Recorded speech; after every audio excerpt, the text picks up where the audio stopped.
Хинтийн чанга эрчүүд. Улсын их хурлын гишүүн Батүл Баяр, улсын их хурлын гишүүн Асан Дэлгэрмаа Батбаяр Жаргал сайхан, улсын их хурлын гишүүн Агсан зориг тэргүүтээ улс төрчдөд 40 мянгатын хүүхдүүд гэсэн омог орхол, бахархал байдаг юм билээ. Тийм ч учраас 40 мянгатад алдарт биедл самтлагийн өшөө босгож жалганд довны үзэл ханхлуулсан. Мөн сэтгүүлч алттай хүртэл манай микро атмаа энэ төргээд ярьдаг юм билээ. Дамбын гişг жаргал Монгол газрын босс Мянган Баяр 2 хүртэл шувуун фабрикийн хүүхдүүд гэдгээрээ нөхөрлөнө. Сони юм шүү. Дамбын гişг жаргалын тухайд цохос өгүүлээ. Тэрээр сургуулийн сурагч байхдаа хаанаас чимбэ туулсан алтан бөгж гэртээ зүгээд иржээ. Дамбгай хаанаас авсныг асуусан ч гişг жаргал хүү хэлсэнгүй.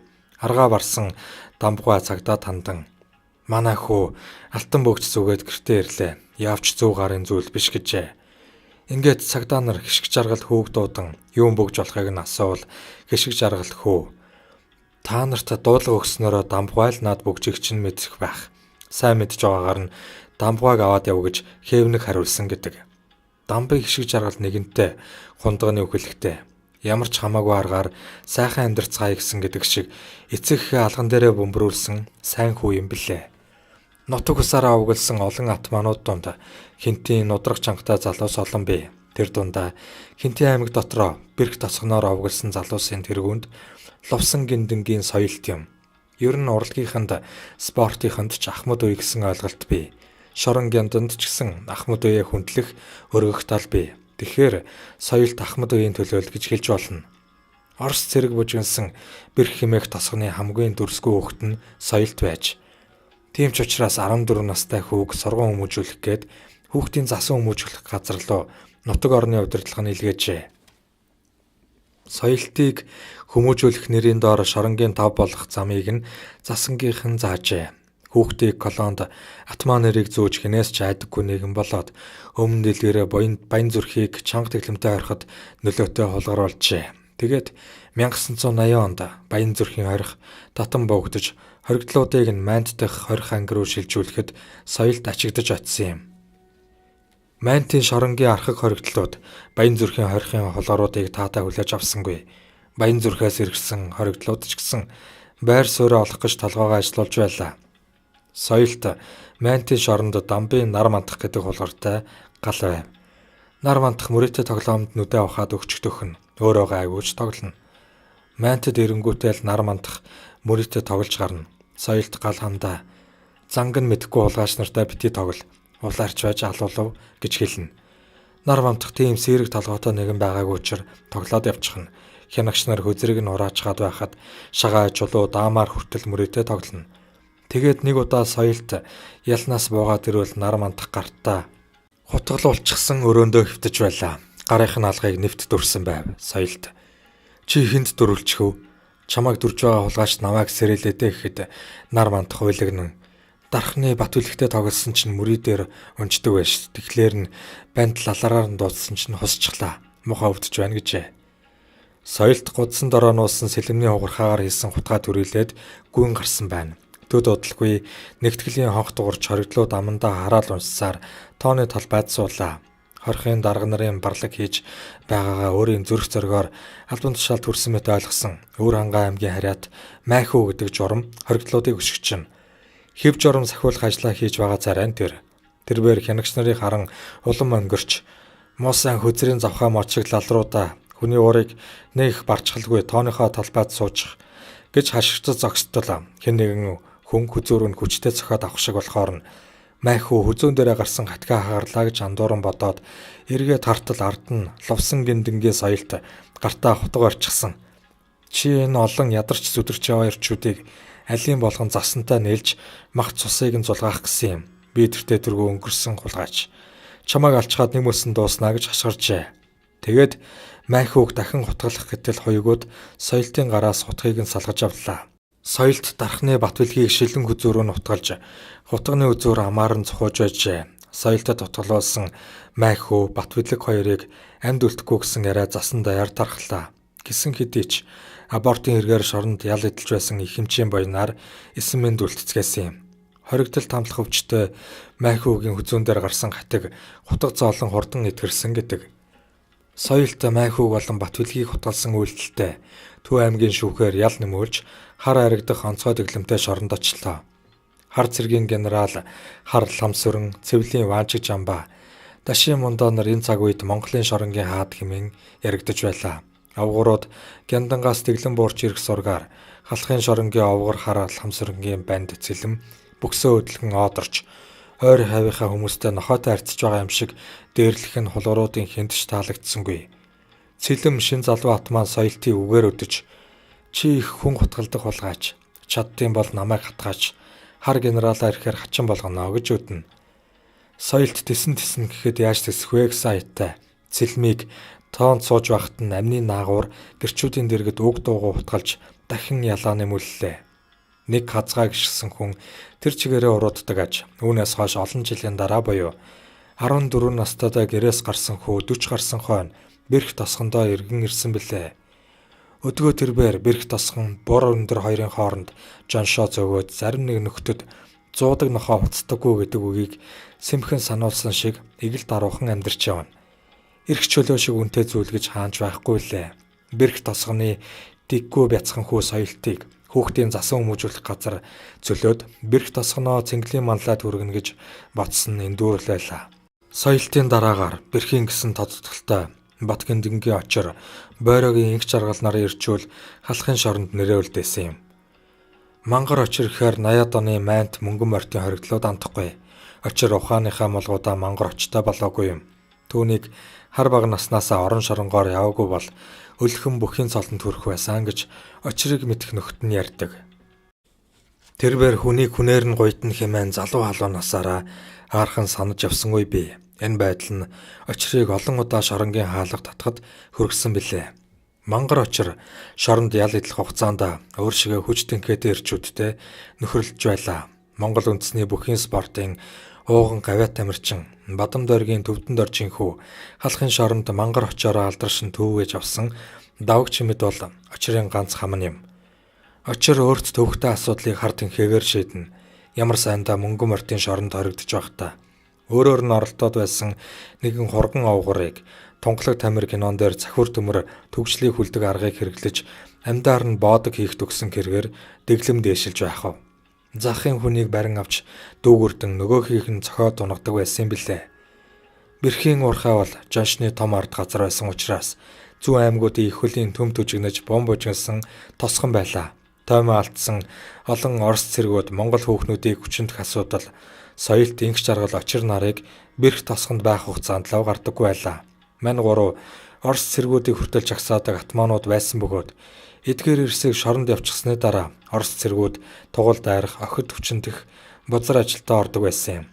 Бэрх тосгоныхан эдгээр эрсийн адал явдлуудыг тэрүүхэнтэй ярьцгаач энэ 3 шиг атман манай энд дахин төрөхгүй гэцгээдэг юм билээ.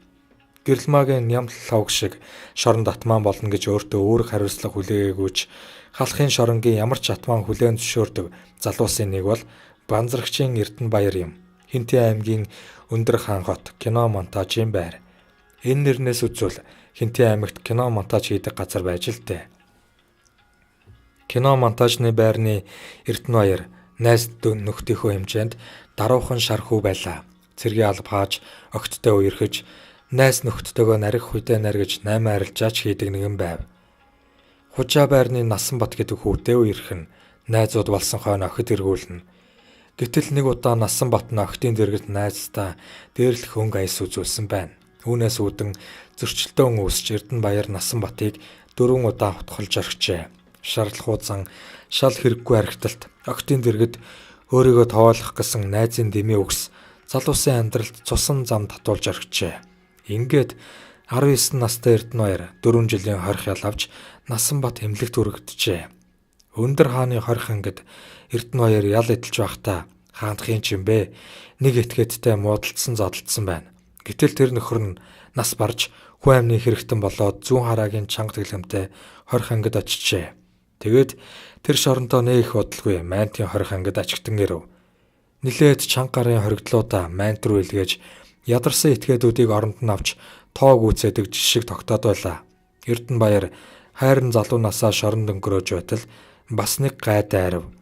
Улаанбаатар хотоос танхаа эргээл ял эдэлж байгаа Төвшин гэдэг хоригдол Эрдэнэбаярын нүдэн дээр нутгийнх нь ядарсан нинжа батааг балбдаг байлаа. Зүгээр нэг зодохгүй. Лалар банд нь мэдэгдэхгүй. Хинтийн мусан гөлгнүүд бити ордуур хаагуур хөндлөсөд бай. Хүний өөрийн гэлтгүй цөм зохин шүү гэж бүгдд нь хэлнэ. Үгэн дотор үг, үхэр дотор үхэр гихчээр өөрийг нь хүртэл дайруулж байгааг Эрдэнэбаяр мэдэж байлаа. Бас нэг өдөр Улаанбаатарын овгор гэж өөрийнхөө эндүрсэн Төвшин батааг балбахыг банзрагчийн Эрдэнэбаяр твцсэнгүй. Зоодог нохой хуцдаггүй гэдгийн адилаар Төвшингийн хажуугаар гарахтаа л 2 удаа бүлж орхисон юм. Хинти чигэн бурайд хөвгүүд хутга байран босоод цусан төрж хойнд нь хийдэг аж. Ингээд Эрдэнэбаярын хувь заяаны төөрөг дахин төөрч онцгой дэглэмтэй хориход 25 жилийн ял эдлэхээр болсон билээ. Хаач явсан нутгийн нэгнээ өмөрөх сэтгэлгээ хинтичүүдийн мах цусанд нь байдаг юм болоо да. Өдгөө Эрдэнэбаяр олон жилийн ялыг ардаа хийгээд өндөр хааныхаа гудамжаар алхах цагаа хүлээн жирийн дэглэмтэй шоронд сууж байгаа билээ. Хинтийн нутгийн ирчүүдийн шоронд хийсэн дуйланд хэрэг Эрдэнэбаяр дууссангүй. Аймгийн зам Батцүх агсны том хүү Оюунбаатар аавыгаа дуурайж бүх болсонгүй. Гэмт хэргийн ертөнц рүү хальтран орж орон байрны номерны хулгайч Бат очрын болортой нийлэн хэсэг хугацаанд Улаанбаатар хотод тансаглжээ. Энэ их тансаглалын ол мөрөөр ганц одогдох мөрдөнд шоронгийн овгоруудтай энэ зэрэгцэн арсалдаж явсаар хөлдөө очийг хүртв. Аав нь аймагтаа үзүүрлэн заан цол хүртсэн бол хүүн ганц удагт удаа дараа танхааран хулгаруудыг айлгадаг нэгэн болжээ. Ингээд манер 12 жилийн алтай Манти шоронд ачигтан очлоо. 1000 гаруй хоригдолтой Мантид урлаг спортын нүсэр баяр болно. Тэрхүү баярын хүрээнд 128 бүх зодоглож ганц удгийн подвалд 3 жил суусан хөлдөө Оюунбаатарыг хаях аймаг сумын цалтан гарсангүй. Бүхийн хорхоотой албан хаагчид цөөнгүй байдаг болохоор Оюунбаатарыг тэр дорн хинхэг болох. Хоригдлууд зөвлөл, журам сахиулагч нараа ингэж муучлана. Мантийн хорход ирсэн даруйдаа л хүчээ авсан Оюунбаатарыг хуучин хулгарууд занж эхэлсэн юм. Тэр тусмаа албан тушаалаа булаалгасан хар болт хэмээх овгор хулгайч ихээр үдсэн ядж байлаа. Түүний командад төмөр өргөж булчин шөрөмсөө хөгжүүлсэн шинэ үеийн хоригдлууд бэлэн байв. Тэгээд хар болт залуусыг архиар дайлан хэв журам сахиулагч Оюунбаатарыг олон хулгайч нарын дунд цус нүчтэй нь холихоор ярилцаад гарчээ. Тэдний зөрчлийг гадралсан 20 ангийн дарга хурандаа Инхбаатар нугас амар бол нуур амгалан гэдэг юм шүү. Овгор хулгайчууд бие биенийхээ дээр гарах гэж шоронг там болгодог юм. Эвтэй байвал хүчтэй гэж байлаа. Энэ үг хожимдсан байв. Хар болт тэргүүтээ овгор хулгайчууд Оюунбаатарыг хонь болгохоор халуун усны байрлууд агуулan оржээ. Хуучин хулгарууд за одоо ч дайн болох нь дээ. Ямар ч байсан дулаан овцсон өмсөд тоон цуухаа бодъё гэж байлаа. Хулгайч бүхэн халуун усны байрыг нүд салгалгүй харж байсан гэхэд болно. Төд удалгүй хаалга савгдан онгойч хар болт гидсээ дарангүйж тооны талбайн голд үхтгийн унлаа. Түүний гарын салаагаар цус бориглон орсож байх нь тэр. Болдын араас атмаа болох гэж хэлбэрцсэн залуус амь наан там цаана хаалгарч эхэлдэн гүн гарч ирлээ. Тэдний араас хонь төхөөрөгч аяттай гартаа цустай утга барьсан Оюунбаатар гүн гарч ирээд та нар шиг банд намайг хизээч цустай минь утгаж чадахгүй. Би та нарыг бодох юм бол шог шоронд нь шороотын цэвэн шиг явлаа. Борцогны шоронд босоо самдан шиг явлаа. Сэцэн хааны хүүхдээр оролцсон хулгайч бүхний гидсийг нь бариулна гэд бох таш гэдэг хулгайчийг хөөж гүйцэн ташиж унгаад цээжинд нь бүлж орхиллоо. Тэгээд зогссонгүй дахин 2 залуу хутгаллаа. Нөгөө атманууд алигаа алдаж хянагчийн байрны хаалгыг нүдэж та нарын хөлдөө Оюунбаатарыг зогсоох үүрэгтэй үсттэй. Бүгдийг маань аллаа шүү гэд уйлан донгодов. Хянагч нар ч Оюунбаатарт ойртож чадалгүй. Наад тэнэг үйллээ зогсоо. Эвээр ярий гэж байлаа. Оюунбаатар дахин 2 залуу хутгалж зарим нэг атмануудыг байр дамжин ирж байлаа. Овгорууд аль хэдийн нинжа нарын орон дээр нэг муу күртэг нөмрөөд хэвтэж байв. Зарим нь жорлонд бид засах нэрээр нуугдж байлаа. Нэг цаг гаруй муур хулган болсны эцэст Оюунбаатар өрөөндөө орон цусаа угаан хэвтэж байхад хянагч нар гиндүүлэн барьж гавлан балбчихвлээ. Энэ хэрэгтээ Оюунбаатар ял нэмүүлэхээр Төв аймгийн мөрдөнд байхдаа Батлан даалтанд гарч өөрийн гал хам гонгорын галааг зайсангийн хорхийн имлэгээс 10 хоногийн чөлөөгөөр авчээ. Ингээд мань хоёр Улаанбаатар ресторанд хэд хоног найрлаад Оюунбаатар нь галаагаа хорход хүргэж өгчээ. Зайсангийн хорихын дарга Үлзийбаат Балталан даагч Оюнбаатарыг хараад "Чи чинь нөгөө Хөлдөө Оюнбаатар биш шүү. Чамайг шоронд харсан санагдах юм" гэхэд Оюнбаатар инээд алтан "Хүмүүс дандаа миний дүүтэй андуурах юм. Манай дүү одоо Майнтын шоронд ял идэлж байгаа. Бид хоёр тийм адилхан байна уу гэсэн" гэдэг. Оюнбаатар Хөлдөө очиндоо таарамгүй гүйлгээ ухаантай сэргэлэн нэгэн бөгөөд өдгөө шоронгоос гараад Улаанбаатар хотод улсын их хурлын гишүүдтэй цуг мандаж яваа сурагдуулдах юм. Хан хинтийн олон залуус аль ч шоронд босоо явсан. Тэдний нэг нь Зулаа хэмээх 30 гарч байгаа залуу бий. 5 жилийн хорих ялтай ороод жирийн чанга онцгой гяндан төртөл суугаад амьдсан.